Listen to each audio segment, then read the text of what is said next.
हरियाणा के कैबिनेट मंत्री अनिल विज ने मीडिया से कई मुद्दों पर बात की। दरअसल पाकिस्तानी सांसद का बयान है कि बाबरी की पहली ईंट पाक सिपाही लगाएगा, जिस पर विज ने कड़ी प्रतिक्रिया देते हुए कहा कि बाबरी की एक एक ईंट उखाड़कर फेंक दी गई है। वहां भव्य राम मंदिर है। अब ये काम सपने में भी नहीं हो सकता। पाकिस्तानी सांसद नींद में है, वो सपने में ये बोल रही हैं। ये मेरा ख्याल जगी हुई नहीं है, सपने में बोल रही है,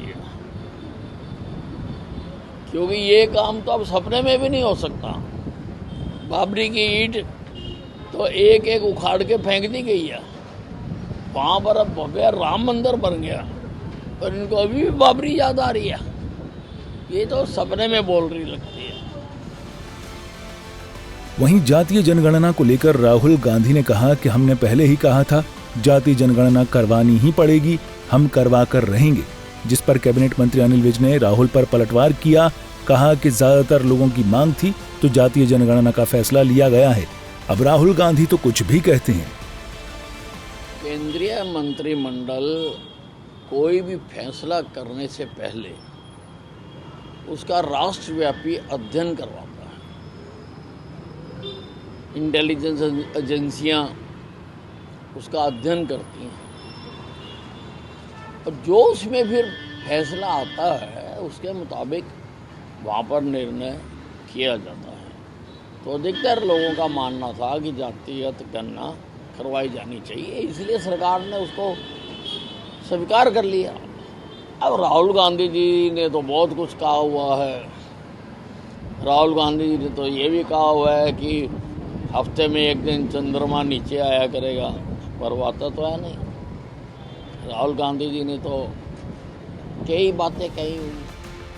वहीं पहलगाम आतंकी हमले को लेकर राहुल गांधी ने कहा कि सरकार को आतंकियों के खिलाफ कड़ी कार्रवाई और स्पष्ट कार्रवाई करनी चाहिए।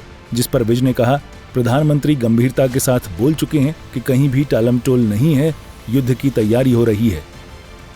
प्रधानमंत्री जी पूरी तरह से गंभीर हैं, पूरी तरह से इसके लिए कह चुके हैं और कहीं पर भी उन्होंने टाल मटोल नहीं किया है। युद्ध की पूरी तैयारियां हो रही हैं। पाकिस्तान पूरी तरह से घबराया हुआ है। पाकिस्तान के नेता बयान दे रहे हैं कि किसी भी वक्त हमारे पर हमला हो सकता है, पर हमला तो बहुत कुछ सोच समझ कर किया जाता है। इतनी राहुल गांधी जी को ज्ञान नहीं है क्या? बहुत कुछ सोच समझ कर किया जाता है। आपको बता दें कि केंद्र सरकार की ओर से लिए हर फैसले को लेकर विपक्ष नजर बनाए बैठा है। केंद्र के जातीय जनगणना के फैसले पर भी विपक्ष क्रेडिट लेने के लिए बयानबाजी करता दिख रहा है। अंबाला से सूर्य समाचार के लिए नरेश सैनी की रिपोर्ट।